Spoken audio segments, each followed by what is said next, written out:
இன்றைக்கு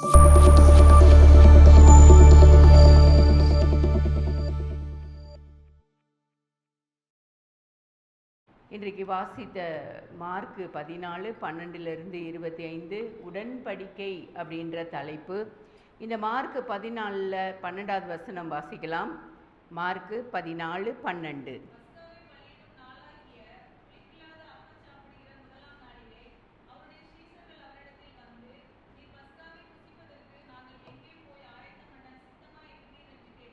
நாங்கள் எங்கே போய் ஆயத்தம் பண்ண சித்தமாயிருக்கிறீர் என்று கேட்டார்கள்.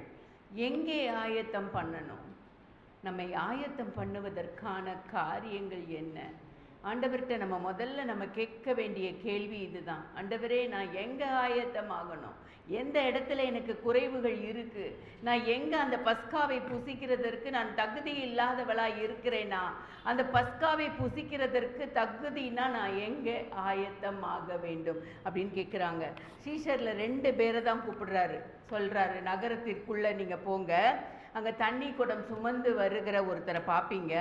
அவர் உங்களுக்கு எதிர்படுவான். அவர் பின்னே போங்கள். அவர் பின்னாடி போங்க. எதிர்த்தாப்புல வருவாராம், அப்புறம் அவர் பின்னாடி போகணும். வாழ்க்கையில் நிறைய நேரம் அபோர்டன் எடுக்கணுங்க. நம்ம வாழ்க்கை ஒரு நேரம் நம்ம போய்கிட்டே இருப்போம். இது சரியான பாதை என்று சொல்லி நம்ம என்ன பண்ணிட்டு இருப்போம்? போயிட்டு இருப்போம். கடவுள் சொல்வார், இல்லை நீ போகிற பாதை தப்பு, அப்படியே அபோர்டன் அப்படின்னு எடுங்கும்போது நம்ம அபோர்டன் எடுத்து ஆகணும். பாதை மாற்றம் உண்டாகும். வந்த வழியே திரும்ப போக வேண்டிய சூழ்நிலை உண்டாகும். ஒரு மனுஷன் உங்களுக்கு எதிரே வருவான், அவன் பின்னே போங்க. போயிட்டு என்ன சொல்கிறாரு, நாம் நம்முடைய வாழ்க்கையில் அபோர்டன் எடுக்கும்போது முற்றிலும் ஒரு மாறுதல் உண்டாகும். வானத்தின் அப்பமாகிய பஸ்காவை புசிக்க வேண்டும் என்றால் நம்முடைய வாழ்க்கை முழுவதுமாய் மாற வேண்டும். சும்மா நம்ம ஒன்றுமே உணர்வில்லாமல் ஏதோ ஒரு கம்யூனியன் எடுத்துகிட்டு போகிறோம். இல்லை, அவரோடு பண்ணுகிற உடன்படிக்கை. அவரோடு பண்ணுகிற உடன்படிக்கை. நம்ம சும்மா கம்யூனியன் எடுக்கலை. நம்ம கம்யூனியன் எடுக்கும்போது அந்த பயத்தோடு நடுக்கத்தோடு எடுக்க வேண்டிய காரியமாக இருக்கிறது. அவர் சொல்கிறார், அந்த 14, 15 கம்பளம் முதலானவைகள் விரித்து ஆயத்தம் பண்ணப்பட்டிருக்கிற அந்த விஸ்தாரமான மேல் வீட்டறையை உங்களுக்கு காண்பிப்பான். அங்கே நமக்காக ஆயத்தம் பண்ணுங்கள் என்று சொல்லி அனுப்புகிறார். நமக்காக நடந்தது ஏற்கனவே திட்டமிட்ட காரியங்கள். இங்கே ஒரு தெய்வீக திட்டம் இருக்குங்க. இந்த கம்யூனியன் இந்த இடத்துல பார்த்தீங்கன்னா ஒரு தெய்வீக திட்டம் இருக்கு. நம்மளுக்காக ஆண்டவர் சொன்னபடியே நம்மளுக்காக என்ன பண்ணார்? பஸ்காவை ஆயத்தம் பண்ணினார்கள். இப்படி சொல்றார் 18வது வசனத்துல, என்னோட புசிக்கிற உங்களில் ஒருவன் என்னை காட்டி கொடுப்பான் என்று மெய்யாகவே உங்களுக்கு சொல்கிறேன். அப்போ சீஷர்கள் வருத்தப்பட்டு என்ன கேட்குறாங்க? நானா அப்படின்னு சொல்லி ஒவ்வொருத்தரும் என்ன கேட்குறாங்க? யாருக்குமே தெரியலை. நிறைய நேரம் நம்மளுடைய வாழ்க்கையிலையும் நம்ம பண்ணுகிற தவறுகள் என்ன பண்ணுறதில்ல, தெரியறதில்லை. இப்போ சீஷர்கள் யாராக இருக்கும்? யார் காட்டி கொடுப்பா ஆண்டவரை? நானோ என்று சொல்கிறாங்க. என்னுடனே கூட தாளந்தில் கையிடுகிறவனாகிய 12 பேரில் ஒருத்தன் தான் அப்படின்னு சொல்கிறாரு. எந்த மனுஷனால் காட்டி கொடுக்கப்படுகிறேனோ அந்த மனுஷனுக்கு ஐயோ, அவன் பிறவாதிருந்தானால் நலமாயிருக்கும். நிறைய நேரம் ஆலயத்துக்கு வர வாய்ப்பு இருந்தும் வரவில்லை என்றால் ஆண்டவர் நம்மளை பார்த்து இப்படி தான் சொல்வார், பிறவாதிருந்தானால் நலமாயிருக்கும். வீணான மனுஷன். நமக்கு எல்லா ஆண்டவர் வழிவாசல்களை திறந்து கொடுத்திருக்கிறார். பைபிள் வேதத்தில் வாசிக்கிறதுக்கு வீட்டில் எத்தனை இருக்கு? நிறைய பைபிள் இருக்கு. ஜெபிக்கிறதுக்கு நிறைய டைம் இருக்கு. ஆலயத்தில் வாரத்தில் ஒரு நாள் கூடுகிறதற்கு நிறைய ஆராதனைகள் இருக்கு. ஆனால் இதை எல்லாம் அவாய்ட் பண்ணிட்டு வேற உலக காரியங்களுக்கு முக்கியத்துவம் கொடுக்கிற மனிதர்கள். 24வது வசனம் பாருங்க. இது அநேகருக்காக சிந்தப்படுகிற புது உடன்படிக்கைக்குரிய என்னுடைய இரத்தமாயிருக்கிறது. அநேகருக்காக சிந்தப்படுகிற அந்த புதிய உடன்படிக்கைக்குரிய இரத்தம். இந்த யூதாஸ் தான் என்ன பண்ணாரு? காட்டி கொடுத்தார். இயேசுவோட நடந்தாரா? அவரு நடந்தார். இயேசு செய்த அற்புதத்தை பார்த்தாரா? பார்த்தார். இயேசு எல்லாத்தையும், அவருடைய அன்பையும் கிருபையும் என்ன பண்ணாரு? அனுபவிச்சாரா? அனுபவிச்சார். எல்லாத்தையும் பார்த்துட்டு அவனோட முடிவு எப்படி இருந்தது? துரோகம். அவனோட முடிவு ரொம்ப துரோகம் இல்லை. நிறைய நேரம் மனிதர்கள் அப்படி தான் பழகிட்டு என்ன பண்ணிடுவாங்க, அப்படியே முதுகில் வந்து குத்துவாங்க. நிறைய துரோகமான காரியங்கள் இருக்கும். வாய்ப்பு கிடைப்பது முக்கியமல்ல, நமக்கு இந்த வாய்ப்பெல்லாம் கிடைக்கிறது முக்கியமல்ல, அதை எப்படி பயன்படுத்துகிறோம் என்பது தான் என்னது ரொம்ப முக்கியம். இன்னொரு இப்போ திறந்த வாசலை ஆண்டவர் உங்களுக்கு முன்பாக வைத்திருக்கிறார். ஆலயங்கள் எல்லாம் திறக்கப்பட்டு இவ்வளோ ஒரு காரியங்கள் நடக்கு. இன்னொரு பெரிய ஒரு கொடிதான காலம் வரப்போகுது. எல்லாருக்கும் தெரியும்ல, பகற்காலம் இருக்கு மட்டும் என்னை அனுப்பினவருடைய கிரியை செய்ய முடியும், ஒருவரும் கிரியை செய்ய முடியாத ஒரு ராக்காலம் வரப்போகிறது. அந்த ராக்காலம் வரும்போது நம்ம நினைச்சா கூட எங்கேயும் போக முடியாது, எதுவும் பண்ண முடியாது. அப்படிப்பட்ட ஒரு காலம் வர்றதுக்கு முன்னாடி இந்த திறந்த வாசல் இருக்கும் போதே நம்ம என்ன பண்ணோம், ஆண்டவரோட எவ்வளோ கிட்டி நெருங்கி சேர முடியுமோ சேருகிற காரியங்கள், அதை எப்படி பயன்படுத்துகிறோம் அதுதான் முக்கியம். நிறைய மக்கள் ஆலயத்துக்கு வந்தாலும் திடப்படுத்தல் ஆராதனையில் என்ன பண்றது இல்லை, பங்கு கொள்கிறது இல்லை, பயம். நிறைய பேர் சொல்லுவாங்க அதை எடுத்து என்ன ஆக போகுது, அதை எடுக்க தேவையில்லை. அப்படி தடையாக இருப்பது, திடப்படுத்தல் ஆராதனையில் பங்கு பெற உங்களுக்கு தடையாக இருப்பது என்னதுன்னு பார்த்தீங்கன்னா பாவம் தான். பாவம் என்ன பண்ணும், நம்மளை திடப்படுத்தலில் வந்து இந்த பஸ்காவை புசிக்க விடாது, சின்ன காம்ப்ரமைஸ் பண்ணும். நம்மளுடைய இருதயம் என்ன பண்ணும், இதெல்லாம் தப்பு இல்லை அப்படின்னு சொல்லி அது என்ன பண்ணும், இருதயம் நம்மளோட பேசிக்கிட்டே இருக்கும், சின்ன காம்ப்ரமைஸ் பண்ணிகிட்டே இருக்கும்.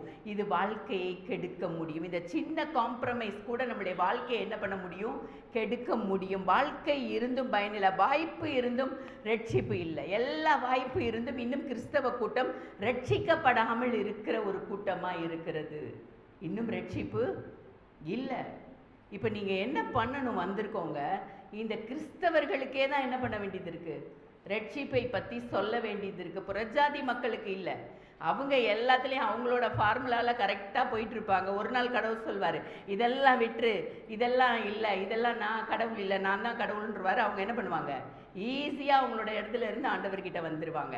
ஆனால் இந்த கிறிஸ்தவ கூட்டம் என்ன பண்ணுன்னா, எல்லாம் எனக்கு தெரியும், எல்லாம் எனக்கு தெரியும்னு சொல்லிட்டு ரட்சிப்பு கூட அடையாமல் அந்த பரலோக ராஜ்யத்தில் பங்கு பெறாத ஒரு கூட்டமாய் நிற்க போகிறது என்று தான் ஆண்டவர் எச்சரித்து கொண்டே இருக்கிறார். தயவு செய்து எல்லாரும் என்ன பண்ணுங்க, ரட்சிப்புனா என்னன்னு மற்றவர்களுக்கு சொல்லி கொடுங்க. தேவ சன்னதியில் இருக்கிறோம், வார்த்தையை கேட்குறோம், ஜெபம் செய்கிறோம், மனசு சரியா இல்லைன்னா, ரகசிய பாவம் இருந்தா, தேவனை விட்டு தூரமா போயிட்டோன்னா நம்மளும் யூதாஸ் மாதிரி மாறிட வாய்ப்பு இருக்கு.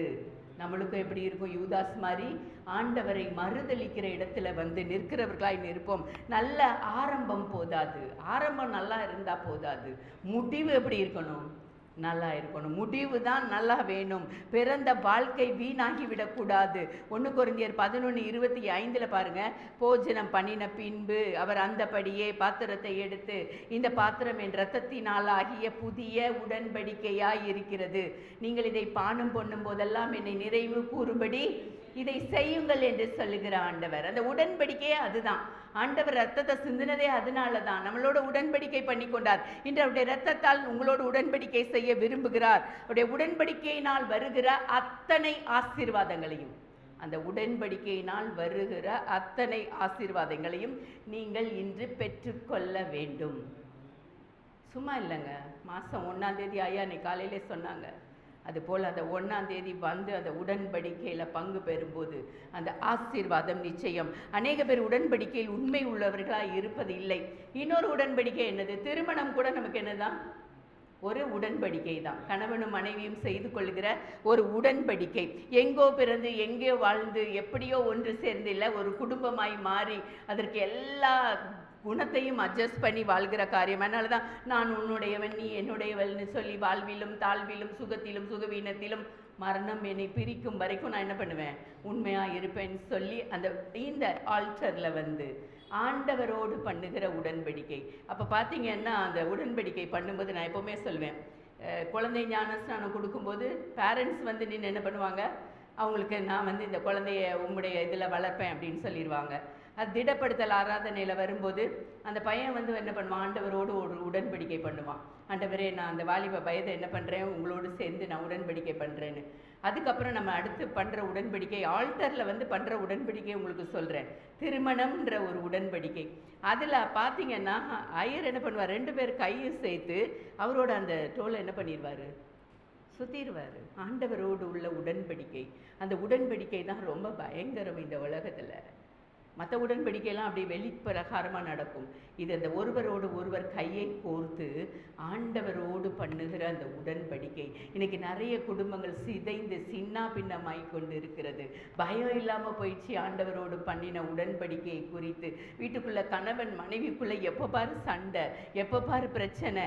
ஏன்னா இந்த உடன்படிக்கைனா என்னன்னு தெரியாமல் வாழ்கிறது. இந்த உடன்படிக்கை அப்பப்போ என்ன பண்ணணும், சொல்லி பார்க்கணும். வாழ்விலும் தாழ்விலும் நான் என்ன பண்ணாலும் எல்லாத்துலேயும் உனக்கு பங்கு உண்டுன்னும் போது அது எல்லா காரியத்திலையும் அட்ஜஸ்ட் பண்ணி போகிற காரியங்கள். இன்றைக்கு குடும்பங்கள் பிரியக்கூடாதுன்னா, வாலிப பிள்ளைகள் இருந்தீங்கன்னா கேளுங்க. உண்மையிலே அந்த உடன்படிக்கையை கர்த்தரோடு பண்ணுகிற உடன்படிக்கைன்னு சொல்லி அதை பயபக்தியாய் செய்கிற காரியங்கள்.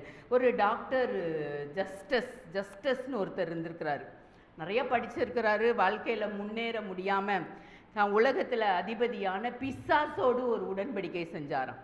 பிசாசோடு உடன்படிக்கை பண்ணால் உலகத்தில் உள்ள அந்த பேர் புகழோடு வாழ்ந்து எப்படியாவது உல்லாசங்களை அனுபவிக்க முடியும் அப்படின்னு நினச்சிட்டு என்ன பண்ணியிருக்கிறார் இந்த ஜஸ்டஸ் ஒரு கத்தியை எடுத்து, எப்போவுமே இரத்தத்தோடு தான் உடன்படிக்கை பண்ணுவாங்க, கத்தி எடுத்து கீறி இந்த அமாவாசை நாட்களில் இருட்டறையில் உட்காந்துட்டு, பிசாசே நீ வா என்னோடு என்ன பண்ணு, இந்த இரத்தத்தோடு உடன்படிக்கை பண்ணிக்கோ அப்படின்னு சொல்லி அவர் கூப்பிட்டாராம். பிசாசை கூப்பிட்டாராம். கூப்பிடவும் அந்த ரூமில் ஒரு அசைவு உண்டாச்சான். ஒரு நாய் மாதிரி ஒரு உருவம் வந்து அந்த ரத்தத்தை என்ன பண்ணிச்சான், நக்குச்சான். அதோடு அவர் என்ன பண்ணாராம், அந்த பிசாசோடு உடன்படிக்கை பண்ணி கொண்டாராம். அவர் மிருகத்தை போல ஏதோ ஒன்று அசைந்து வருவதை அவர் உணர்றாரு. அந்த ரத்தத்தை நக்கி குடிச்சது 3 வருடங்கள்.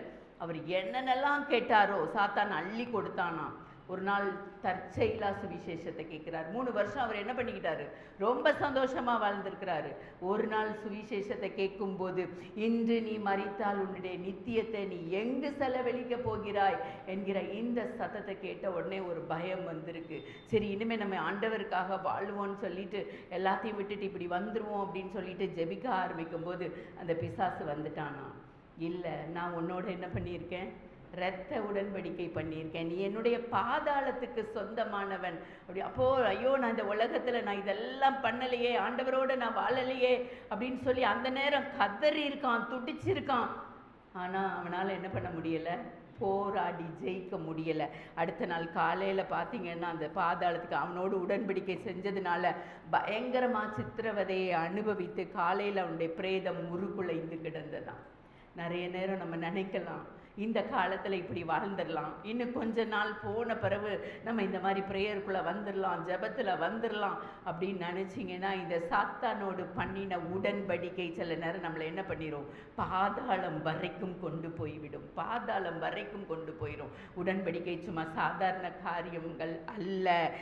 பழைய ஏற்பாடு வேத புத்தகத்தில் கர்த்தரோடு உள்ள 2 மாபெரும் உடன்படிக்கைன்னு பார்த்தீங்கன்னா பழைய ஏற்பாடு, புதிய ஏற்பாடு. இதுதான் 2 உடன்படிக்கை. புதிய ஏற்பாடு என்றால் புதிய உடன்படிக்கை. ஆபிரகாமோடு கர்த்தர் இஸ்ரவேல் ஜனங்களோடு செய்த அந்த பழைய உடன்படிக்கைகள். நோவாவோடு செய்வார், பேழையை கட்டுன்னுவார், ஜனங்களை ஆயத்தப்படுத்த சொல்வார்.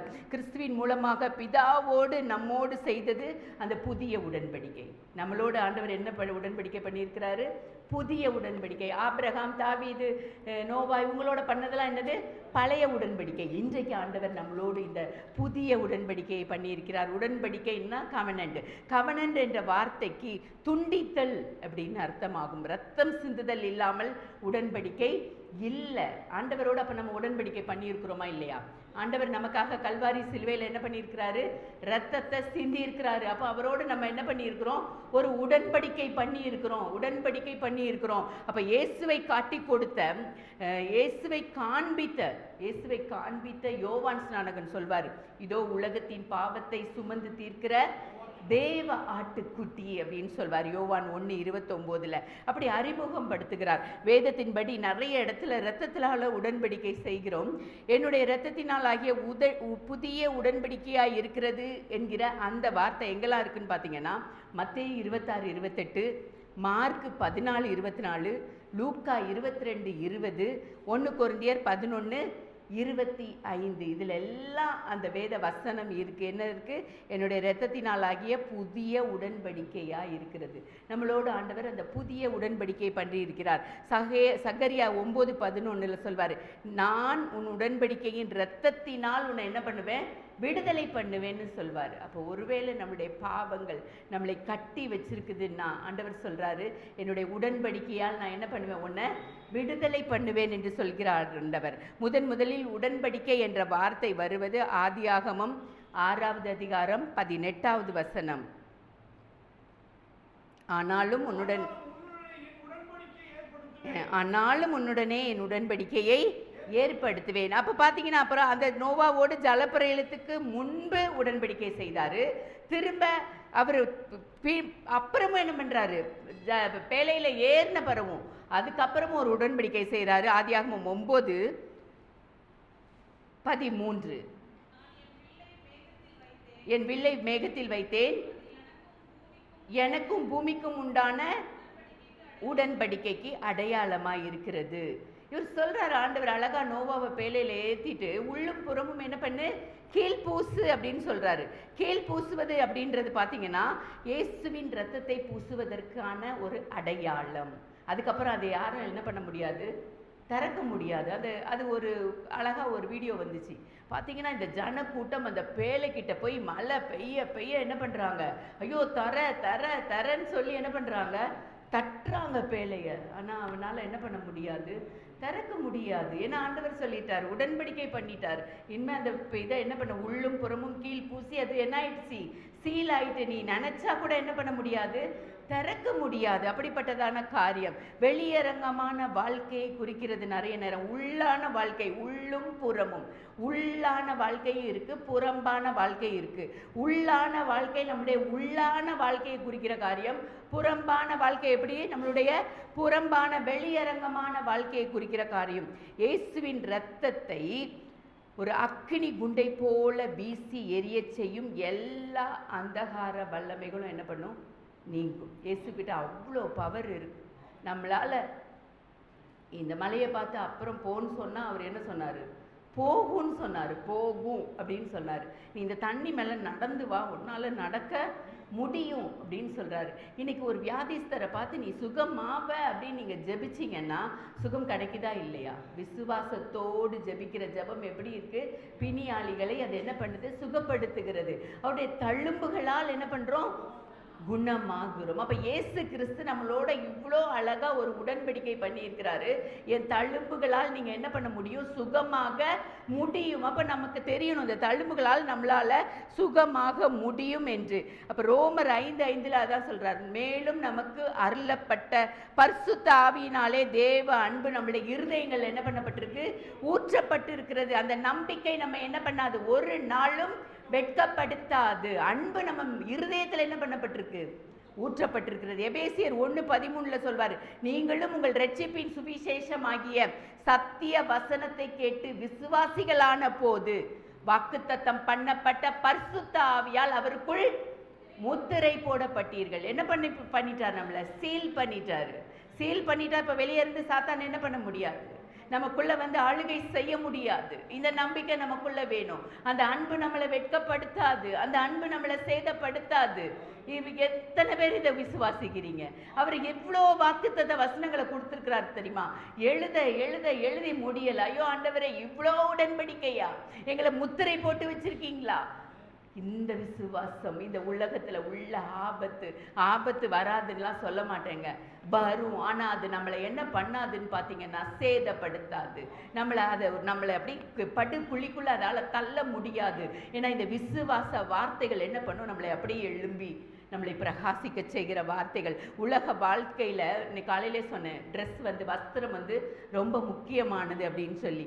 அந்த வஸ்திரம் தான் சொல்லுவாங்க, ஆள் பாதி ஆடை பாதின்னு சொல்லுவாங்க. அந்த வஸ்திரத்தை வச்சே கண்டுபிடிச்சிருவாங்க நம்ம எவ்வளோ பெரிய ஆளுன்னு. ஒரு வக்கீல்னா அந்த கருப்பு கோட்டு போட்டால் நம்மளுக்கு தெரியும் அவர் வக்கீல்னு, ஒயிட்டு கோட்டு போட்டால் நமக்கு தெரியும் அவர் டாக்டர்னு. இல்லை, இப்படி அந்த வஸ்திரங்களை வைத்து அடையாளம் காணுகிற அந்த காரியங்கள். சின்ன பிள்ளைங்க ஸ்கூலுக்கு போனால் இவங்க இந்த ஸ்கூலு இந்த யூனிஃபார்ம் போட்டிருக்காங்க, கண்டுபிடிக்கிறோமா இல்லையா? இந்த அளவுக்கு ஆண்டவரோட. ஆனால் நம்ம ஆத்துமா அழுக்கான ஒரு கந்தை போல இருக்குது. நம்மளோட ஆத்மா எப்படி இருக்குது? இதெல்லாம் கண்டுபிடிக்கிறோம். அதான் சொன்ன வெளிப்புற தோற்றத்தில் இவங்க இப்படிப்பட்ட ஆளுன்னு சொல்லி அழகாக ஐடென்டிஃபை பண்ண முடியுது. ஆனால் உள்ளே இருக்கிற அந்த ஆத்மா எப்படி இருக்குதான்? அழுக்கான கந்தை போல இருக்குதா. அந்த கந்தை போல இருக்குதுன்னு எங்கே பார்க்க முடியும்னா ஏசாயா 64:6 எங்களுடைய நீதிகள் எல்லாம் அழுக்கான கந்தையை போல் இருக்கிறது. நமக்கு ரட்சிப்பின் வஸ்திரங்கள் ஆண்டவர் என்ன நினைக்கிறாரு? உடுத்த நினைக்கிறாரு. ஆத்மா எப்படி இருக்கான்? அழுக்கான கந்தையா இருக்கு. அதுக்கு ரட்சிப்பின் வஸ்திரங்களை உடுத்தி உடன்படிக்கை செய்து கொள்ளும் போது முதலாவதாக கிறிஸ்து நமக்கு அவர் ரட்சிப்பின் வஸ்திரங்களை எனக்கு உடுத்தி நீதியின் சால்வையை எனக்கு தரித்தார். இந்த ரட்சிப்பின் வஸ்திரம் நமக்கு வேணுமா? நீதியின் சால்வை வேணுமா? இந்த அழுக்கான இருதயமாகி அந்த கந்தை, அந்த அழுக்கான கந்தை அவர் என்ன பண்ணணும்? எடுக்கணும். இந்த துதியின் உடைய நமக்கு என்ன பண்ணணும்? உடுத்தணும். துதியின் உடைய உடுத்தணும். சித்திர தையல் அடைன்னு வரும் சங்கீதம் 45:16 வெண்வஸ்திர அடைன்னு இருக்கும். அப்ப செய்ய வேண்டியது கிறிஸ்துவுக்குள்ளாக ஞானஸ்தானம் பெற்று கிறிஸ்துவை நம்ம என்ன பண்ணணும்? தரித்து கொள்ள வேண்டும். எல்லாரும் ஞானஸ்தானம் பெற்றிருப்பீங்கன்னு நினைக்கிறீங்க உட்கார்ந்துருக்க எல்லாரும். அப்போ கிறிஸ்துவை நம்ம என்ன பண்ணியிருக்கோம்? தரித்து கொண்டு இருக்கிறோம். உங்களில் கிறிஸ்துவுக்குள்ளாக ஞானஸ்நானம் பெற்றவர்கள் எத்தனை பேரோ அத்தனை பேரும் கிறிஸ்துவை தரித்து கொண்டிருக்கிறீர்கள். எபேசியர் 4:24 சொல்வார், மெய்யான நீதியிலும் பரிசுத்தத்திலும் தேவனுடைய சாயலாக உள்ள புதிய மனுஷனை என்ன பண்ணுங்க? தரித்து கொள்ளுங்கள். இதெல்லாம் எதுக்கு சொல்றோம்னா ஆண்டவரோட பண்ணின உடன்படிக்கையை திரும்பவும் நினைவு கூறுகிற காரியங்கள். இவ்வளோ காரியங்களை மறந்து என்ன பண்ணிட்டு இருக்கோம்? வாழ்ந்து கொண்டு இருக்கிறோம். புதிய அந்த மனுஷனை நம்ம என்ன பண்ணோம்? தரித்து கொள்ள வேண்டும். ஒளியின் ஆயுதங்களை தரித்து கொள்ள வேண்டும். கர்த்தர் தரும் சர்வாயுத வர்க்கத்தை தரித்து கொள்ள வேண்டும். ஏன்னு கேட்டீங்கன்னா இவை எல்லாவற்றிலும் மேலும் பூர்ண சற்குணத்தின் கட்டாகிய அன்பை தரித்து கொள்ளுங்கள். ஏன்னா மரிக்கும் போது உலக பிரகாரமான ட்ரெஸ்ஸு இருக்காது. உலக பிரகாரமான ட்ரெஸ்ஸு இருக்காது. இந்த ஆண்டவர் கொடுத்த இந்த நீதியின் சால்வை, வேற என்னெல்லாம் சொன்னேன்? நீதியின் சால்வை சொன்னேன், சித்திர தையல் ஆடை, அந்த வெண் வஸ்திரம், இதெல்லாம் உள்ள இருக்கும்போது அந்த சர்வாயுத வர்க்கத்தெல்லாம் போடும்போது அந்த நித்திய ராஜ்யத்திற்கு நம்ம என்ன பண்ணுவோம்? அந்த ட்ரெஸ்ஸோட போவோம். இல்லை நம்ம எப்படி இருப்போம்? அழுக்கான கந்தை உடையோட போகிறோமா? இல்லது வஸ்திரமே இல்லாமல் நிர்வாணமாக போய் ஆண்டவர்கிட்ட நிற்க போகிறோமா? மரிக்கும் போது இவ்வளோ பயங்கரங்கள் நடக்க போகுதுங்க. இந்த ட்ரெஸ்ஸை உடுத்திட்டு நம்ம போய் நிற்க முடியாது. அந்த ஆண்டவருக்காக செய்த அந்த நீதியின் சால்வை நமக்கு வேணும். அந்த வெண் வஸ்திரம் நமக்கு வேணும். இதெல்லாம் ஆண்டவர்கிட்ட இப்பவே வாங்கி அணிந்து கொள்கிறவர்களாக இருக்கணும். இல்லை அன்னைக்கு போடுவார் ஆண்டவர், இல்லை இன்னைக்கு நம்ம மேலே அந்த நீதியின் சால்வை நம்ம மேலே விட வேண்டும். அதான் ஏசாயா பாருங்களேன், அந்த ஆலயத்துக்குள்ளே போகும்போது சொல்வார், ஐயோ அந்த சால்வை, அந்த கேருபீன்கள் சேராபீன்கள் அந்த சால்வை என்ன பண்ணுறாரு? உணர்றாரு. ஆலயம் முழுவதும் அந்த தொங்கல்கள் அவர் என்ன பண்ணுறாரு? உணர்றாரு. நம்ம மேலே அந்த நீதியின் சால்வை இருக்குதா அப்படின்றத நம்ம உணர்ந்தவர்களாய் வாழ வேண்டும். இந்த யோனதானும் தாவீதும் ரொம்ப அழகாக ஒரு உடன்படிக்கை செய்வாங்கல்ல. அவங்க உயிருக்கு உயிரான நண்பர்கள் எப்படி உடன்படிக்கை செய்தாங்க? 1 சாமுவேல் 18:3-4 பார்த்தா தெரியும். யோனதான் தாவீதை தன் ஆத்துமாவை போல சிநேகித்ததினால் அவனும் இவனும் என்ன பண்ணாங்களாம்? உடன்படிக்கை பண்ணி கொண்டார்களாம். யோனதான் போர்த்து கொண்டிருந்த சால்வையை கலற்றி அதையும் தன் வஸ்திரத்தையும் தன் பட்டயத்தையும் தன் வில்லையும் தன் கச்சையும் கூட என்ன பண்ணானா? தாவீதுக்கு கொடுத்தான். நிறைய நேரம் நம்ம ஒரு ரொம்ப பிடிக்குது, ரொம்ப ஃப்ரெண்டுனா உடனே என்ன பண்ணுவோம்? என்ன எடுத்து கொடுப்போம்? ஏன்னா இப்போ தங்கம் விற்கிற விலைக்கு தங்கம்லாம் செய்ய முடியாது. அதனால் ஒரு ட்ரெஸ்ஸை என்ன பண்ணுவோம்? எடுத்து கொடுப்போம். இல்லை நம்ம அந்த ஒரு ஃப்ரெண்ட்ஷிப், அந்த அன்பை நம்ம வெளிப்படுத்துகிற காரியம். இங்கே பார்த்தீங்கன்னா தானியேல் ரொம்ப அழகாக, தானியேல் அப்படின்ற பெயரில் பார்த்தீங்கன்னா 3 பகுதி இருக்கிறது. தா நீ ஏல், தா நீ ஏல். உனக்குரிய எல்லாவற்றையும் எனக்கு தா. எப்படி? தான்றது என்னது? உனக்குரிய எல்லாவற்றையும் எனக்கு தா. எனக்குரிய எல்லாவற்றையும் நான் என்ன பண்ணுறேன்? உனக்கு தருவேன் என்பதே அதன் அர்த்தம். நம்மிடத்துல என்ன உண்டு? நம்மிடத்துல என்ன இருக்குது? என்னிடத்தில் உள்ளதை எல்லாவற்றையும் எனக்கு தா அப்படின்னு ஆண்டவர் கேட்கும்போது நம்மிடத்துல என்ன இருக்குது சொல்லுங்களேன்? ஆதாமின் பாவங்கள், சாபங்கள், நோய்கள், பலவீனங்கள், இச்சைகள், இதெல்லாம் இருக்குது. இவையெல்லாம் அவரிடத்தில் கொடுக்கும்போது, இதையெல்லாம் அவரிடத்துல கொடுக்கும்போது கர்த்தர் அதை என்ன எப்படி மாற்றுறாரு? கர்த்தர் அதை அந்த மனுஷீக சுபாவங்களை மாற்றி தெய்வீக குணாதிசயங்களை நமக்கு தரிப்பித்து நம்முடைய மனதை எப்படி ஆக்குகிறாராம்? மறுரூபமாக்குகிறார். இந்த மனசு எப்படி ஆகணும்னா மறுரூபமாக வேண்டும். தெய்வீக குணாதிசயங்களை நமக்கு தரிப்பித்து நம்முடைய மனதை மறுரூபப்படுத்துகிற ஆண்டவர். கல்வாரி மேட்டில் அந்த கொல்கதா மலையில் நமக்காக ஒரு சிலுவை மரம் நாட்டப்பட்டிருக்கிறது. சிலுவையை பார்க்குறீங்கல்ல, இதனோட இது தெரியுமா? சிலுவை மரத்தில் 2 பகுதி இருக்குது. ஒன்று மேலிருந்து கீழ், இன்னொன்று இங்கே ஒன்று வானத்துக்கும் பூமிக்கும் நேராக ஒரு பலகை, அடுத்து குறுக்கே நிற்கிற அடுத்த பலகை. இப்போ பார்த்தீங்கன்னா வானத்திற்கு நேராக நிற்கும் பகுதி கிறிஸ்து தேவகுமாரன் அப்படின்றத அது காட்டுது. இந்த பூமிக்கு கீழே இருக்கிற அந்த பகுதி மனுஷகுமாரன். மனுஷகுமாரன் என்ன பண்ணாரு? இந்த உலகத்துக்கு வந்தார்னு.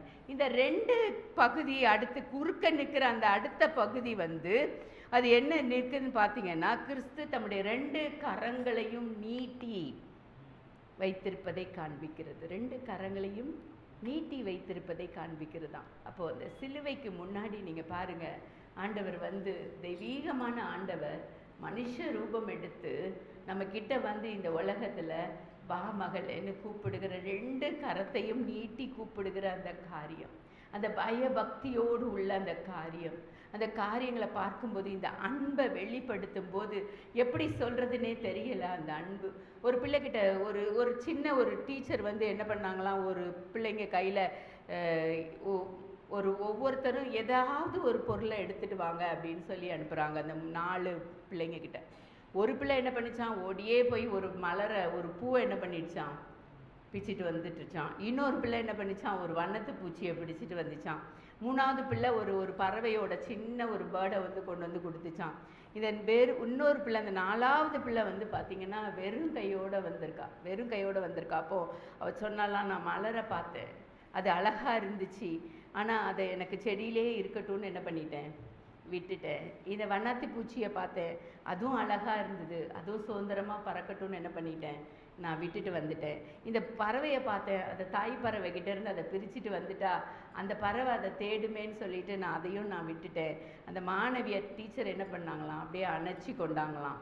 அன்பு என்றால் இதுதான், ஒன்றுமே கொடுக்க வேண்டிய அவசியம் இல்லை. இது எதையுமே பறிக்காமல் இருந்தால் அது போதும், எதையும் காயப்படுத்தாமல் இருந்தால் அது போதும். நம்ம ஆண்டவரை காயப்படுத்துகிறோம், காரியங்கள் செய்கிறோமா? ஆண்டவருக்காக நான் இதை செய்கிறேன் அதை செய்கிறேன்னு சொல்லி ஒருவேளை ஆண்டவரை காயப்படுத்தி கொண்டு இருக்கிறோமா? மற்றவர்களுக்காக நம்ம என்ன செய்ய போகிறோம்? ஒரு மனுஷன் இருந்தானா, அவன் பார்த்தீங்கன்னா அவன் ஒன்றுமே செய்யாமல் வேலை செய்யாமல் அப்படியே இருந்திருக்கான். ஒரு நாள் என்ன பண்ணியிருக்கான், கீழே ஒரு சின்ன ஒரு காயின், ஓட்டை உள்ள ஒரு காயின் கிடச்சிருக்கு. அதை எடுத்து என்ன பண்ணிட்டானா, பேக்கெட்டில் போட்டுக்கிட்டானா. இன்னையிலேருந்து எப்படியாவது என் வாழ்க்கை மாறும் இந்த காயினை வச்சுன்னு சொல்லி மனைவிக்கிட்டையும் சொல்லிட்டானா, இதை எப்போல்லாம் நீ எடுத்து ஷர்ட்டை துவைச்சிட்டு திரும்ப என்ன பண்ணணும், அதே மாதிரி அந்த காயினை உள்ளே போட்டுறணும். இப்போ அவனோட வாழ்க்கையில் பயங்கர முன்னேற்றம் வருது. அப்பப்போ காயினை தொட்டு பார்த்துப்பானா, ஓ இதனால தான் என்ன பண்ணுது, நம்மளுடைய வாழ்க்கையில் பயங்கரமாக முன்னேற்றம் வருது அப்படின்னு சொல்லிட்டு அந்த காயின் மேலே நம்பிக்கையை வச்சுட்டு அப்படியே அதை தொட்டு பார்த்துட்டே இருந்திருக்கிறான். ஒரு நாள் யோசிச்சிருக்கான், அந்த காயினை நம்ம எடுத்து பார்க்கலாம் மறுபடியும்னு சொல்லிட்டு ஷர்ட் பாக்கெட்லேருந்து எடுத்து பார்த்துருக்கான். அந்த ஓட்டை உள்ள காயின் இல்லை, வேற ஒரு காயின் இருந்திருக்கு. இவனுக்கு பயங்கர ஷாக்கு. ஐயோ இது எப்படி, நம்ம அந்த ஓட்டை உள்ள காயினை தானே நம்பி நம்மளுடைய வாழ்க்கையில் இவ்வளோ தூரம் முன்னுக்கு வந்திருக்கோம் அப்படின்னு சொல்லிட்டு ஒய்ஃப் கிட்ட போகிறான். என்ன ஆச்சு, அந்த காயினை எங்கே அப்படின்னோடனே அது தெரியாமல் தொலைஞ்சி போயிட்டு, நீங்கள் திட்டுவீங்கன்னு சொல்லி நான் என்ன பண்ணிட்டேன், அதுக்கு பதிலாக நான் வேற ஒரு காயினை வச்சுட்டேன். அப்படியா, வேற ஒரு காயினை வச்சுட்டேன்னொடனே இது என்னைக்கு தொலைஞ்சுது? அப்போ அவன் என்ன நினச்சிட்டான், ஒரு கிட்டத்தட்ட ரொம்ப நாள் ஆயிடுச்சு. என்னைக்கு தொலைஞ்சதுன்னா நீங்கள் கொடுத்த அடுத்த நாளே அதை என்ன பண்ணிடுச்சு, தொலைந்து விட்டது. நம்ம நிறைய நேரம் தான் நம்மளுடைய நம்பிக்கையை என்ன பண்ணுறோம், வேற யார்கிட்டையாவது வைத்து விட்டு இல்லை ஆண்டவர் மேலே வைக்காமல் வேற காரியங்கள் மேலே நம்பிக்கையை வச்சு அப்படியே வாழ்ந்து கொண்டு இருக்கிற ஒரு காலகட்டத்தில் என்ன பண்ணிகிட்ருக்கோம், வாழ்ந்துட்டுருக்குறோம். இயேசு தான் நமக்கு ஏற்கனவே அவர் முன்குறித்து விட்டார். ஏற்கனவே நம்மளோட உடன்படிக்கை பண்ணின ஆண்டவர். ஏற்கனவே நம்ம இப்படி தான் இருப்போம், இந்த ஆலயத்தில் தான் இருப்போம். எல்லாமே எப்படி முன்குறிக்கப்பட்ட காரியங்கள். எப்படி அந்த சீஷர்கள்ட்ட பஸ்காவை ஆயத்தம் பண்ண சொன்ன அந்த அறையிலிருந்து நீங்கள் 2 பேர் போய் அதை பண்ணுங்கன்னு சொல்கிறதுலேருந்து எல்லாமே நமக்காக திட்டம் பண்ணப்பட்ட காரியங்கள். இவ்வாறு திட்டம் பண்ணப்பட்ட காரியங்கள் நம்முடைய வாழ்க்கையில் நடந்து கொண்டு இருக்கும்போது இதை நம்மளால் என்ன பண்ண முடியாது, நிறைய நேரம் மாற்ற முடியாது. நம்ம நினைக்கலாம், என் வாழ்க்கை ஏன் இப்படி இருக்குது, ஏன் இவ்வளோ காரியங்கள் இருக்குது, ஏன் இவ்வளோ கசப்பாக இருக்குது, ஏன் வாழ்க்கையில் என் பிள்ளைகளுடைய வாழ்க்கை ஏன் இப்படி இருக்குன்னு நிறைய நேரம் நீங்கள் கலங்கி கொண்டு இருக்கலாம். கலங்காதீங்க. உங்களுடைய வாழ்க்கையின் திட்டங்கள் ஆண்டவருக்கு தெரியும். ஆனால் ஆண்டவரை விட்டு விலகாமல் பிடிச்சிட்டு இருக்கிறது மட்டும்தான் நம்ம வாழ்க்கையில் செய்ய வேண்டிய ஒரு முக்கியமான வேலை. நம்மளை ஆண்டவர் கிறிஸ்தவர்களாய் பிறந்திருக்கோம், நம்ம வளர்க்கப்பட்டு கொண்டு இருக்கிறோம். உபத்திரவங்கள் உண்டு தான், பிரச்சனைகள் வரும் தான். ஆனால் அதை மேற்கொள்கிறதுக்கு ஒரே ஒரு வழி என்னன்னு பார்த்தீங்கன்னா, வேதத்தை வாசிங்க, ஜெபிங்க. எத்தனை பேருக்கு முழங்கால் படிக்கிட்டு ஜெபிக்க முடியுமோ வீட்டில் முழங்கால் படிக்கிட்டு ஜெபிங்க. ஆண்டவரை நோக்கி கூப்பிடுங்க, கதறுங்க. நமக்காக மாத்திரம் அல்ல, உங்களுடைய வாழ்க்கைக்காக மாத்திரம் கதறாதீங்க. இந்த கிறிஸ்தவ கூட்டம் இன்னும் ரட்சிக்கப்படணும். எல்லாரும் ரட்சிக்கப்படும் போது தான் ஆண்டவருடைய வருகை நமக்கு இருக்கும். அந்த 2வது வருகையை நம்ம பார்க்கணும். ஆண்டவருடைய வருகை நாட்களில் நம்ம சந்திக்கணும். அந்த நியாய தீர்ப்பு நாளில் ஆண்டவர் நம்மளை பார்த்து நம்மளை கை குலுக்கி, ஐயோ என் மகளே, நீ உலகத்தில் எனக்காக எவ்வளவு பாடு அனுபவித்த, இன்னைக்கு நான் உனக்கு என்ன பண்ணுவேன், அந்த நித்திய கிரீடத்தை தருவேன்னு சொல்லுகிற வார்த்தை அந்த ஜீவ புத்தகத்தில் என்ன பண்ணணும், பேர் எழுதப்பட வேண்டும். ஜீவ புத்தகத்தில் பேர் எழுதப்பட வேண்டும். இப்படிப்பட்டதான காரியங்கள் நம்முடைய வாழ்க்கையில் நடக்கணும்னா பைபிள் வாசிங்க. பைபிள் வாசிக்கலைன்னா என்ன பண்ண முடியாது, இதெல்லாம் பற்றி தெரிஞ்சு கொள்ளவே முடியாது. எவ்வளோ வார்த்தைகள் இருக்குது, உடன்படிக்கையின் வார்த்தைகள் தெரியுமா? எழுத முடியலை. என்னால் உட்காந்து நான் எழுதிட்டே இருக்கிறேன், என்னால் முடிக்க முடியலை. அவ்வளோ உடன்படிக்கையின் வார்த்தைகள். சரி, வேத வசனமாக சொல்லிக்கிட்டே இருக்கிற மாதிரி இருக்குமேன்னு சொல்லி தான் இப்போ நான் உங்கள்கிட்ட இந்த மாதிரி சொல்லிகிட்டு இருக்கேன். வேதத்தை எப்படி வாசிக்கிறீங்க? ஒரு வருஷத்துக்கு ஒரு தடவை முடிக்க முடியும், 6 மாதத்துக்கு ஒரு தடவை. இன்னைக்கு பேப்பரில் ஏதோ போட்டிருக்காங்க, 16 மணி நேரத்தில் ஒரு பெண் வேதத்தை வாசித்து முடித்து கின்னஸ் சாதனை அப்படின்னு சொல்லிட்டு. என்னெல்லாம் கின்னஸ் சாதனை இருக்குதுன்னு பார்த்தீங்கன்னா, வேதத்தை வாசிக்கிறதுல அவ்வளோ அழகாக நின்றுட்டு வாசிச்சுட்டு அந்த டைமை குறித்து கின்னஸ் சாதனை பெற்றிருக்காங்க. இந்த அளவுக்கு பைத்தியமாய் செய்கிற காரியங்கள் கூட இருக்குது. ஆண்டவருடைய அன்பை அவ்வளோ பைத்தியமாய் பண்ணுகிற நம்ம அதில் ஒரு துளி ஆண்டவரோடு மேலே வைக்கிற அன்பு எப்படிப்பட்ட அன்பதாக இருக்கிறது. நிறைய நேரம் ஃபோன் பண்ணுறதுக்கு தவற மாட்டிக்கிறோம். ஆனால் பைபிள் வாசிக்கும் போது ஈஸியாக சொல்லிடுவோம், ஐயோ இன்றைக்கி என்னால் வாசிக்க முடியல ஆண்டவரே, நான் நாளைக்கு வாசிக்கிறேன். நாளைக்கு அப்படி தள்ளி வைக்காதீங்க. வேதத்தை நான் சொல்கிறேன்ல, ஒரு நாளைக்கு 4 அதிகாரம் வாசிச்சிங்கன்னா இந்த ஒரு வருஷத்தில் என்ன பண்ண முடியும், வேதத்தை வாசிக்க முடியும். ஒரு 5 அதிகாரம் வாசிச்சிங்கன்னா 8 மாதத்தில் முடிக்க முடியும். அப்போ நீங்கள் பார்த்துக்கோங்க, ஒரு 6-7 அதிகாரம் வாசிச்சிங்கன்னா 6 மாதத்தில் என்ன பண்ணிட முடியும், பைபிளை முடிக்க முடியும். டிஎல் மூடி சொல்வார், 3 மாதத்தில் ஒரு தடவை அவர் என்ன பண்ணுவாராம், வேதத்தை வாசித்து முடிக்கிற ஒரு மனிதன். இப்படி தெய்வீக மனிதர்களை, பரிசுத்தவான்களை உடைய ஸ்டோரியெல்லாம் எடுத்து படித்து பாருங்கள். என்ன பண்ணாங்க இந்த உலகத்துக்கு, ஒவ்வொருத்தரும் பண்ண காரியங்களை பார்ப்போம். அந்த சாரால் டக்கர், ரமாபாய், பண்டித ரமாபாய், ஒவ்வொரு பெண்கள் எழும்பி நின்ற அந்த காரியங்கள், எவ்வளோ காரியங்களை சாதிச்சிருக்காங்க. இன்றைக்கி நம்மளால் சாதிக்க முடியுமா, முடியாதா? முடியும். எதை சாதிக்க போகிறோம்? ஆண்டவருடைய வருகையின் போது அதுக்காக ஒரு கூட்ட ஜனங்களை ஆயத்தப்படுத்துகிற வேலை நம்மேல் விழுந்த ஒரு கடமை. இதை நம்ம செஞ்சே ஆகணும். ஆண்டவருக்காக எப்படியாவது செய்வோம் என்று பயபக்தியோடு இயேசு கிறிஸ்துவிட்ட ஒரு உடன்படிக்கை செய்து கொள்ளுங்கள். ஆண்டவரே, நான் என்ன பிரச்சனை வந்தாலும் உடைய வேதத்தை விட்டு நான் என்ன பண்ண மாட்டேன், பிரிய மாட்டேன். எப்படியாவது நான் வேதத்தை வாசிப்பேன்ற ஒரு உடன்படிக்கை பண்ணுங்க. ஆண்டவர் நம்மளோடு அவருடைய ரத்தத்தை சிந்தி என்ன பண்ணியிருக்கிறாரு, அந்த கல்வாரி அன்பை வெளிப்படுத்தி இருக்கிறார். நீங்க இன்றைக்கு அவரோடு ஒரு உடன்படிக்கை பண்ணுகிறவர்களாய் இங்க இருந்து கடந்து செல்லுங்க. ஒவ்வொருத்தரும் ஒரு தீர்மானம் எடுங்க. ஆண்டவரே, உம்மை விட்டு பிரியாத அந்த அன்பு என்ன அன்புன்னு கேளுங்க. நான் ஆண்டவர்கிட்ட கேட்கறது அதான். ஆண்டவரே, உம்மை விட்டு பிரியாத அந்த நேசம் என்ன நேசம்? அந்த அன்பு மனிதர்கள்கிட்ட காட்டுற அன்பு இல்லைங்க, இது தெய்வீக அன்பு. ஆண்டவர்கிட்ட தெய்வத்துக்கிட்ட காட்டுற ஒரு அன்பு. அப்போ நம்ம அந்த உடன்படிக்கை பண்ணணும். வேதத்தை ஒழுங்கா வாசிப்பேன். தானியேல் சொல்வார், 3 வேளை என்ன பண்ணுவார்? ஜெபம் பண்ணுவார். எப்படிலாம் உடன்படிக்கை பண்ணியிருக்காங்க பாருங்க. நான் இத்தனை வேளை ஜெபம் பண்ணுவேன், கண்டிப்பாக பண்ணுவேன், இத்தனை மணிக்கு ஜெபம் பண்ணுவேன், இந்த நேரம் என்ன நீங்கள் முழங்காலில் பார்க்க முடியும் ஆண்டவரே. ஆண்டவர் வரும்போது பார்ப்பார். நம்ம அதை தீர்மானம் பண்ணிட்டோன்னா ஆண்டவர் நமக்காக என்ன பண்ணிட்டு இருப்பார்? அந்த இடத்துல காத்து கொண்டு இருப்பார். நமக்காக அவர் காத்துட்டு இருப்பார். ஐயோ, என் பிள்ளை ஜெபிக்கிற வேலை, என் பிள்ளை என்ன பண்ணும்? என்னோட பாடல்கள் பாடுகிற வேலை, என்னை துதிக்க ஆரம்பிக்கும், என்னை வர்ஷிப் பண்ணும். ஏன்னா எப்போ பாரு அங்கே வானத்தில் கேருபீன்கள் சேராபீன்கள் அவர் என்ன பண்ணிட்டு இருக்காங்க? பரிசுத்தர் பரிசுத்தர் பரிசுத்தர் என்று ஓயாமல் பாடிக்கொண்டு இருக்கிற காரியம். இன்னைக்கு நம்ம ஓயாமல் பாடுகிறோமா? இல்லது வாரத்தில் ஒரு தடவை ஆலயத்தில் வந்தாது வாய்களை திறந்து பாடுகிறோமா? இல்லது வீட்டில் நான் கண்டிப்பாக ஒரு பாட்டு பாடுவேன். நான் வாலிப வயசில் எடுத்த தீர்மானம், எப்படியாவது 2 பாடல்கள் பாடுவேன் ஆண்டவரே. டெய்லி 2 பாட்டு பாடிட்டு தான் என்ன பண்ணுவேன்? ஜெபத்துக்குள்ளே கடந்து செல்வேன் என்கிற அந்த தீர்மானம். இதெல்லாம் அப்பவே இருந்த அந்த தீர்மானங்கள், அதை கடைசி வரைக்கும் பிடித்து கொண்டு அதை செய்கிற அந்த தீர்மானங்கள். எப்படியாவது வேதத்தை வாசிப்பேன், 2 பாட்டு பாடி ஜெபிப்பேன். இதெல்லாம் ஆண்டவரோடு நம்ம பண்ணுற என்னது? ஒரு உடன்படிக்கை. இங்கே பஸ்காவை இங்கே புசிக்க வரும்போது பண்ணுற உடன்படிக்கை. இதுக்கெல்லாம் நான் என்ன செய்யணும்? ஆண்டவரே, என்னை தகுதிப்படுத்துங்க, என்னை ஆயத்தப்படுத்துங்க. எல்லாரும் ஆயத்தம் இல்லாமல் எடுக்கிற காரியங்கள் இல்லை. அவர் சொல்றாரு, அந்த மேல் வீட்டாரை என்ன பண்ணு?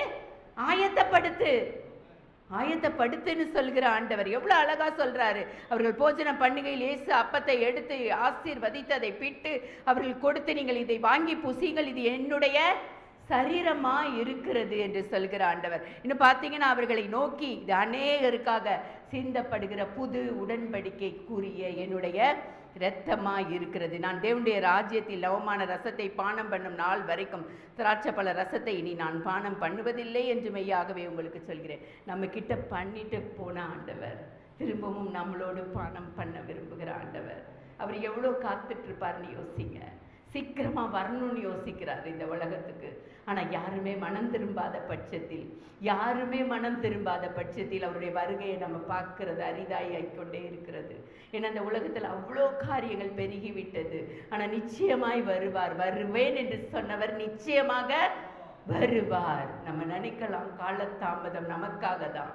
அவர் நம்மளோடு போஜனம் பண்ண ஆசையா இருக்கிறார். நம்ம ஒவ்வொருவரோடும் போஜனம் பண்ண ஆசையா இருக்கிறார். அதனாலதான் அந்த வெளிப்படுத்தல் விசேஷத்துல, இதோ வாசற்படியில் நின்று கதவை தட்டுகிறேன், ஒருவனின் சத்தத்தை கேட்டு கதவை திறந்தால் நான் உள்ளே பிரவேசித்து அவனோடு கூட போஜனம் பண்ணுவேன், அவனும் என்னோடு கூட போஜனம் பண்ணுவான் என்று சொல்லுகிற ஆண்டவர் இன்றைக்கு உங்கள் ஒவ்வொருவரோடும் போஜனம் பண்ண விரும்புகிறார். உங்களோட அந்த திராட்சை ரசத்தை பருக விரும்புகிற ஆண்டவர் இன்னைக்கு. ஆனால் நம்ம அந்த ரட்சிப்புக்கான வழி வாசல்களை எவ்வளவு தூரம் திறந்து கொடுக்கிறோம்? எல்லாரும் மனம் மாறணும். ஆண்டவரை நான் மட்டும் பேதுரு சொல்வார்ல, அந்த மலையில இருந்துட்டு, ஐயோ எனக்கு ஒரு கூடாரம், மோசைக்கு ஒரு கூடாரம், எல்லாருக்கும் ஒரு கூடாரம் போட்டலாம், ரொம்ப நல்லா இருக்கு பிரசன்ஸ்.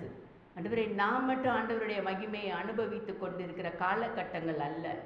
நான் மட்டும் தேவ பிரசன்னத்தில் உலாவிக் கொண்டிருக்கிற காலகட்டங்கள் அல்ல. அநேகருக்காக சிந்தப்பட்ட புது உடன்படிக்கைக்குரிய ரத்தம். நமக்கு மாத்திரம் சிந்தின ரத்தம் அல்லது, அநேகருக்காக சிந்தப்பட்ட ஒரு இரத்தம். அதனால ஆண்டவரோட அந்த இரத்த உடன்படிக்கை உங்களோடு செய்யும்படி ஆணி பாய்ந்த கரங்களை உங்களுக்கு நேராய் நீட்டுகிறார். அவருடைய விலையேற பெற்ற இரத்தம் உங்களை விலையேற பெற்றவர்களாய் என்ன பண்ணணும்? மாற்ற வேண்டும்.